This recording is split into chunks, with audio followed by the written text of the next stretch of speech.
1 लाख शिवलिंग है। और बाकी कैसा मंदिर है, कहाँ पर है, वो आपको आगे के ब्लॉग में देखने के लिए मिलेगा। तो ब्लॉग को लास्ट तक देखना, और अगर चैनल पे न्यू है तो प्लीज चैनल को सब्सक्राइब करना। और बाकी अब शुरू करते हैं अपने ब्लॉग को। तो हमने अपना फर्स्ट स्टे लिया था चक्राता में, जो कि काफी फेमस है। ये देहरादून से थोड़ा सा आगे है, थोड़ा सा नहीं मतलब काफी है। तो फर्स्ट स्टे हमने चक्राता लिया था, एंड देन अब हम निकल चुके हैं लाखा मंडल के लिए। चक्राता से जो लाखा मंडल का डिस्टेंस है वो है ऑलमोस्ट 60 kg। तो अब हम वहीं जा रहे हैं। मौसम भी काफी सुहाना हो चुका है, बारिश हो रही है, काफी ठंडा है। तो वेदर तो वैसे पहाड़ों में हमेशा ही अच्छा रहता है, तो अभी भी वही है। तो अप्रैल में अगर आपको सर्दियों का मजा लेना है तो आप इस साइड जरूर आ सकते हैं, और बोन फायर का भी मजा ले सकते हैं। वुलन कपड़े दोबारा निकलवा सकते हैं अपने। तो ये एक बहुत अच्छा ऑप्शन है पहाड़ों में आने का, और टाइम भी अच्छा रहता है। बट हाँ, ये देख लेना कि पीक टाइम ना हो, क्योंकि पीक टाइम पे होटल मिलने में थोड़ी प्रॉब्लम हो जाती है। यहाँ पे है नीचे एप्पल गार्डन, सेब का गार्डन। हाँ जी, सेब का गार्डन। इस तरफ खेती है, काफी हद तक है, मतलब क्योंकि यहाँ पे जंगली जानवर नहीं है इतने, मतलब होंगे बट ऐसा नहीं है कि लोगों को परेशान करें। जैसे हमारा मतलब मेरी ससुराल साइड है, उस टाइम तरफ तो मतलब खेती है ही नहीं, ना के बराबर है। रीजन वही है, जंगली जानवर उस तरफ बहुत ज्यादा है, बट यहाँ ऐसा नहीं है, क्योंकि यहाँ पे लोग आते रहते हैं। तो यहाँ पे रीजन ये है कि पलायन नहीं हुआ, और पलायन तभी होता है जब चीजें मतलब फैसिलिटी नहीं मिलती। और फैसिलिटी, सबसे बड़ी फैसिलिटी तो लोगों को खाने पीने की ही चाहिए होती है। तो वो यहाँ पे ये किसी पे डिपेंड है नहीं, खुद अपना कर रहे हैं, खा रहे हैं, और प्योर चीजें हैं। बट मेरे जो ससुराल साइड है ना, वो अभी उस तरफ क्या है, जंगली जानवर बहुत ज्यादा है। वहाँ मतलब 90% से भी अबव पलायन हो चुका है। गांव में जो है बस सीनियर सिटीजन ही है, तो खेती बाड़ी नहीं हो रही है, और जंगली जानवर ऑटोमेटिकली उस जगह पे ज्यादा ही आते हैं जहाँ पे लोग कम होते हैं। बट कुछ जगह हैं अभी उत्तराखंड में जहाँ पे अभी फुल ऑर्गेनिक चीजें हमें मिल जाती हैं। तो ये भी एक ऐसा ही जगह है। यहाँ पे काफी ज्यादा भी गांव है, छोटे छोटे गांव है, और लोग भी रह रहे हैं उसमें।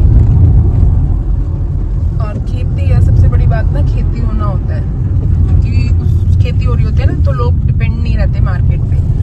अगर खेती हो रही है तो फिर इंसान ऑब्वियसली बात है मार्केट जाएगा ही नहीं, और जब खेती नहीं है तो फिर वो मार्केट पे डिपेंड हो जाएगा। तो इंसान सोचेगा इससे बेटर है पहाड़ों से कहीं और ही रहा जाए, जहाँ सारी फैसिलिटी अवेलेबल हो इजीली, क्योंकि मार्केट पहाड़ों में मोस्टली दूर ही होती है, और फेयर बहुत ज्यादा होता है। रीजन ही के भी रहता है पलायन का। यहाँ तो ऐसा नहीं है, हर जगह खेती ही खेती है। और मौसम अभी भी बारिश का हो रहा है, सुबह मॉर्निंग में हो चुकी है एक बार बारिश। और ये देखो यहाँ पे कितनी खूबसूरत पहाड़ है। पहाड़ों में सच में सुकून है, पर ये सुकून ना तभी अच्छा लगता है जब सारी चीजें अवेलेबल हो। ये है पहाड़ों का नजारा, कितना शांति है, कितना सुखद है। और यहाँ का AQI आप इमेजिन भी नहीं कर सकते कितना होगा, आप गैस कीजिए कितना होगा। और यहाँ पे ना पॉलिटेक्निक का कॉलेज भी है। तो अब खुद इमेजिन करो कि जब कॉलेज अवेलेबल है, मार्केट भी मतलब बहुत ज्यादा दूर नहीं है, मार्केट भी है, अपना खेती बाड़ी है, पानी है, तो क्यों ही इंसान पलायन करेगा। मेन क्या होता है, एजुकेशन। ये स्वास्थ्य केंद्र है, तो ऑब्वियसली बात है ना, जब मेन जो प्राइमरी नीड्स होती हैं वो हमें मिल जाए तो पलायन नहीं होगा ना। तो इस चीज पे उत्तराखंड सरकार को जरूर सोचना चाहिए, क्योंकि उत्तराखंड में ना बहुत ज्यादा पलायन हो रहा है। उस पलायन को रोकने के लिए उन्हें प्राइमरी चीजें प्रोवाइड करानी होंगी। खाली नारे लगाने से, कैंपिंग करने से पलायन नहीं रुकेगा। जब तक लोगों को फैसिलिटी नहीं मिलेगी, जॉब नहीं मिलेगी उनके आसपास ही, तो वो क्यों रुकेंगे गाँव में। और आजकल तो गाँव में इतना ज्यादा मतलब बाघ वगैरह का आतंक है, सेफ्टी नहीं है। सेफ्टी का रीजन वही है कि लोग वहां से जा चुके हैं, और जंगली जानवर को तो जहाँ खुला मिलता है वो वहीं पे जाते हैं। जब पूरे गांव में लोग पहले की तरह रहेंगे तो वो खुद ब खुद अपने आप जंगल में वापस चले जाएंगे, वो रहेंगे ही नहीं। और यहाँ पे देखो काफी बुजुर्ग अंकल हैं, वो भी घूम रहे हैं। ये यहाँ के मेन ही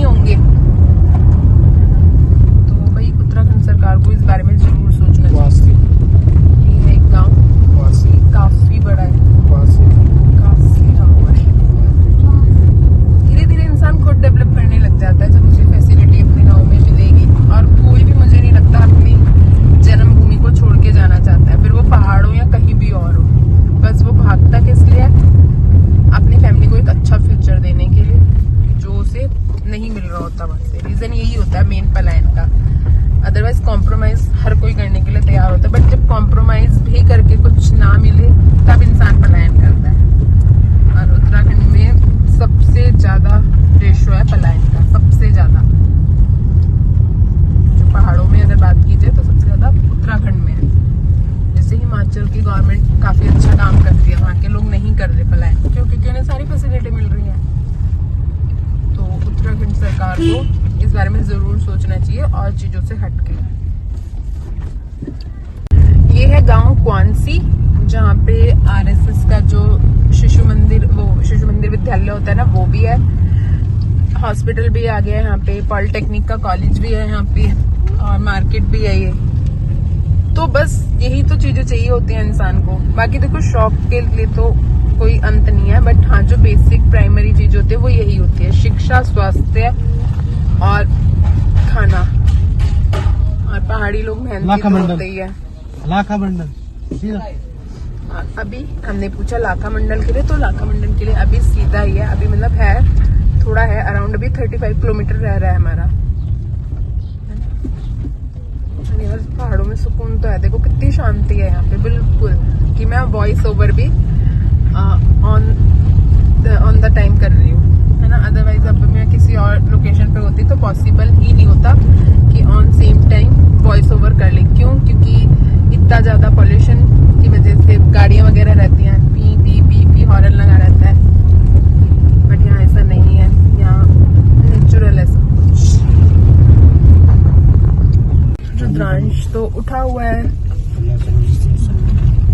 और रिद्धि पीछे सो गई है। अभी तो मतलब थोड़ा धूप आ गई है, बट सुबह काफी ठंडा था। जिस टाइम हम निकले थे बारिश थी, तो काफी ठंडा हो रहा है। बट अभी धूप है, तो जब तक धूप है तो हम पहुंच जाएंगे शायद धूप में, क्योंकि पहाड़ों का तो यही होता है, 1 मिनट में धूप और 1 मिनट में ठंडा और 1 मिनट में बारिश। पहाड़ों का मैजिक कभी भी हो जाता है। नेचुरल सोर्स ऑफ वाटर, यही तरीका होता है यहाँ पे पानी आने का। और हम जब अपने गांव भी जाते हैं ना, ससुराल में अपने जाते हो, तो वहाँ पे भी इस तरीके से ही पानी आता है। वैसे तो अब घर घर टंकियां लग गई हैं, बट ये खेतों में जब जाते हैं तो पानी ले जाने के लिए बेस्ट तरीका होता है। और इतना ठंडा होता है ना, फ्रिज की जरूरत नहीं पड़ती। मतलब डायरेक्ट तो पी भी नहीं पाते इसे, मई जून में भी। जून में तो मतलब फिर भी अच्छा लगता है, बट मई में डायरेक्ट नहीं पी पाते, रखना पड़ता है। जौनसार एरिया, जौनसार, अब ये है उत्तराखंड का जौनसार।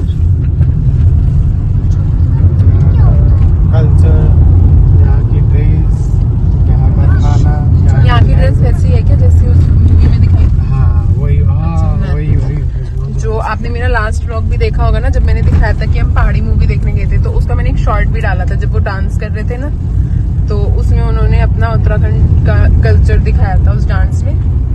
तो जो उस सॉन्ग में ड्रेस थी, ज्वेलरी थी, वो इस जौनसार में भी सेम है ना। सर पे वो बांधे रखते हैं ठाटू, मतलब जो स्कार्फ होता है उसको पीछे टक करे रखते हैं, उसको बोलते हैं ठाटू। और पहले पता है क्या होता था उत्तराखंड में, जो उस सॉन्ग में मैंने आपको दिखाया भी है, अगर आपने नहीं देखा ना ब्लॉग, तो वो जाके फटाफट देखना मेरा ब्लॉग, मैं इसमें ऐड कर दूंगी उसको डिस्क्रिप्शन में। तो पहले क्या होता था उत्तराखंड में ना, जो ज्वेलरी रहती थी गोल्ड, वो डेली पहननी पड़ती थी। और वो ज्वेलरी इतनी ज्यादा होती थी कि नोज में रहती थी नथ, यहाँ वाली भी, यहाँ वाली भी, यहाँ तो मतलब नोज में, यहाँ वाली, गले में गुलाबन, और बाकी कान में मुकरी, हाथों में, मतलब प्रॉपर रहती थी जो भी ज्वेलरी, वो डेली पहनी जाती थी। ये चीज तो मेरी दादी सास ने भी बताई थी कि पहले हम पूरी ज्वेलरी पहनते थे डेली, चाहे वो खेती के लिए भी जा रहे हैं तो भी वो डेली पहनी जाती थी। बट धीरे धीरे क्या हुआ, वो थोड़ा सा बर्डन लगने लगा लोगों को, तो वो हटा दी थी। अदरवाइज दादी के टाइम तक भी ना वो ज्वेलरी पूरी पहनी गई थी। खेती करने जाते थे तो वो प्रॉपर उस ज्वेलरी को पहन ही रखते थे ऑल टाइम। जैसे हम तो शादी वादी में ही पहनते हैं, बट उन लोगों का ऐसा नहीं था, वो उसे पूरे प्रॉपर टाइम पहनते थे। तो खुद सोचो इतनी ज्यादा ज्वेलरी रहती थी, और उसके बाद खेती करना, घास लेके आना, लकड़ी काटना, उस ज्वेलरी को पहने तो हर चीज की प्योरिटी थी। गोल्ड भी बहुत शुद्ध था उस टाइम की, वो इतनी मतलब मेहनत वाला काम रहता था, तब भी वो गोल्ड कहीं से ब्रेक नहीं होता। और आजकल का गोल्ड कैसा आ रहा है, 10 दिन अगर आप रेगुलर किसी चैन को पहन लो, और वो 11वें दिन आपको उसका या तो लॉक टूटा हुआ मिलेगा या उसका पेंडेंट गिरा हुआ मिलेगा। तो वो ये धीरे धीरे हर चीज में मिलावट हो रही है, सिर्फ खाने में ही नहीं, ज्वेलरी में भी हो रही है। और ये है सेब की खेती, ये जो छोटे छोटे फैन है सब सेब उग रहे हैं। बेताब मौसम हो चुका है बारिश का, काले काले बादल सारे आ गए।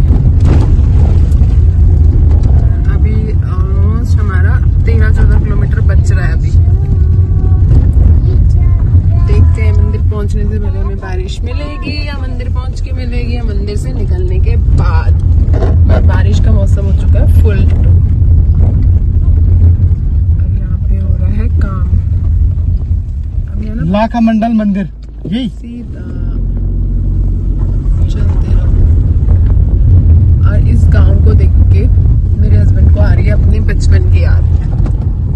वो बता रहे हैं कि जब हम बचपन में ऐसे थे ना, मतलब छोटे थे, तब ऐसे ही था हमारे यहाँ पे। आपको पता ही है वो ऑन कैमरा कभी आते नहीं है, अदरवाइज मैं उनसे ही पूछवा देती। अभी देखो बस एक और सेकंड रुको। इन पहाड़ों को पार करने के बाद दिखने वाला एक बेहतरीन नजारा को देखने के लिए हम हैं बहुत ज्यादा उत्सुक। देखिए अभी आप, और रोड है बहुत बेकार, जगह जगह बहुत बड़े बड़े गड्ढे हैं, पूरा रोड टूटा हुआ है। और ये देखो वो देख बर्फ के पहाड़, से दिखने वो लगे देख। हैं बर्फ के पहाड़। वो देख सीधा सामने नहीं दिख रहा वो। वो बेटा देखो लास्ट में उस तरफ लेफ्ट हैंड साइड में। रुको अभी इसको Left में क्रॉस right। करने के बाद शायद आप नहीं जाएंगे हम बर्फ। और ये जो बड़े बड़े ब्लैक पहाड़ है ना, इनको बोलते हैं केदार काठा। इन पहाड़ों का नाम होता है केदार काठा। काठा पहाड़ों को बोलते हैं काठा, पहाड़ी में।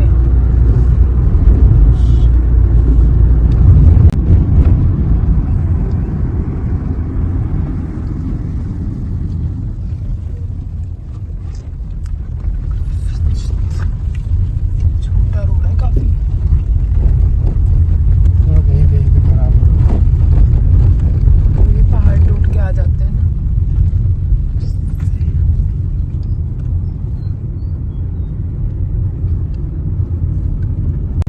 जय जय, इस लड़की को पहले ही पता चल गया कि हम जा रहे हैं जय जय। कहाँ जा रहे हैं रिद्धि हम? और ये सो के उठ चुके हैं। बताओ हम कहाँ जा रहे हैं? जय जय जय जय जय जय जय जय। अरे लड़की पूरे दिन बोलती पापा पापा पापा, रहती मम्मी के साथ है तब भी मम्मी नहीं बोलती है। पापा पापा बोलो मम्मा, मम्मा बोलो मम्मा, बोलो मम्मा। 0. खतरों के खिलाड़ी वाले रास्तों को पार करते हुए और अपने आप को उत्साहित करते हुए हम बस पहुंच चुके हैं लाखा मंडल। सीट बेल्ट, अब तो थोड़ा सा रह गया, 1/2 किलोमीटर भी नहीं रहा और अब हम पहुंच गए। रास्ते हमें काफी खतरनाक मिले, जहाँ पे मैं तो बहुत ज्यादा डर भी गई थी, है ना, जहाँ पे रेस भी नहीं दे रहे थे पर फिर भी गाड़ी भागी जा रही थी। तो उन सब रास्तों को पार करते हुए हम फाइनली पहुंच चुके हैं लाखा मंडल के शिव मंदिर। तो चलो अब आपको मैं दिखाती हूँ मंदिर। पहुंच चुके हैं और यहाँ पे हम अपनी गाड़ी को पार्क कर रहे हैं क्योंकि बस अब यहीं तक गाड़ी जाएगी, बाकी हमें थोड़ा सा पैदल जाना पड़ेगा।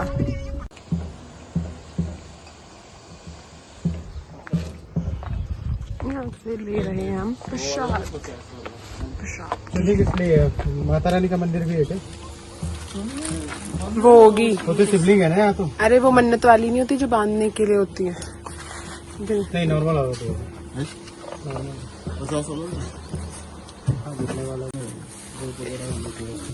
धूप है इसमें, धूप वाला प्रसाद लिया है। पकड़ो प्रसाद। और ये है मंदिर का एंट्रेंस। यहाँ पे है होम स्टे भी है यहाँ पे। जय जय करो, जय। प्रसाद लेके अब हम चलते हैं आगे। मंदिर का एंट्रेंस है इस साइड, वो है बैक साइड, जो मैंने आपको पहले बताया था, मुझे खुद नहीं पता था। यहाँ पे बहुत सारे होम स्टे भी हैं, रेस्टोरेंट भी हैं, तो रहने की भी कोई दिक्कत नहीं है। और ये है यहाँ के बारे में, मतलब यहाँ के बारे में नहीं, यहाँ पे थोड़ी सेफ्टी के बारे में। यहाँ की हम सब ने शूज रिमूव, गाड़ी में ही करके आ जाते। चलो पहले से मतलब काफी समय क्या पहले यहाँ मूर्तियाँ थी? जी नहीं जैसे मतलब हमारे खेतों में निकलती है ना, हाँ। तो जैसे मान लो जो है कहीं पे मतलब फाउंडेशन बना रहे हैं या खेत समतल कर रहे हैं, तो अच्छा क्योंकि 300 मीटर के दायरे में पूरा मंदिर ही मंदिर है ये। अच्छा, तो वहाँ पे जो तो मूर्ति जैसे निकलती है हाँ। तो राष्ट्र धरोहर है, लाके क्या करते हैं उनके हैंड ओवर कर देते हैं सेंट्रल गवर्नमेंट, क्योंकि पुरातत्व विभाग की देखरेख में है ना ये। जैसे हम पुजारी लोग हम तो खाली पूजा करते हैं, दादा नाना दादा परदादा करते हुए आ रहे, मतलब ना बारिश सिस्टम से ना। तो फिर क्या हुआ कि जब इसके अंदर दिखा नहीं पाते तब हमने इसके लिए एक एप्लीकेशन बनाए थे ना। अच्छा, म्यूजियम। सरकार से जो है वो अप्लाई किया कि भाई म्यूजियम बना दो। तब ये सेंट्रल गवर्नमेंट ने बनाया, इनके कर्मचारी बैठे ना ये। तो जो उसमें से निकाल के जितनी इसके अंदर आती थी ना मूर्तियाँ, वो सब लगा रखी इसके अंदर। इसके अंदर ये कि हर मूर्ति के बारे में लिखा भी है म्यूजियम के अंदर। म्यूजियम के अंदर। अच्छा, जो भी शंकर भगवान की उस समय मूर्ति जो लेख है वो भी इसके अंदर है, तो इसके भी आप दर्शन कर सकते हैं अंदर से ना। पहले उधर गर्भगृह से जब आ जाएंगे तब ये लास्ट है, फिर उसके बाद वो शिवलिंग है जिसपे अपना वो दिखता है प्रतिबिंब ना। किसका? चिंतामण महादेव कलयुग के मतलब ना। अच्छा, जैसे त्रेता युग, द्वापर, सतयुग, सतयुग, अलग अलग कलयुग कलर के भी दिखेंगे आप। अच्छा, धन्यवाद।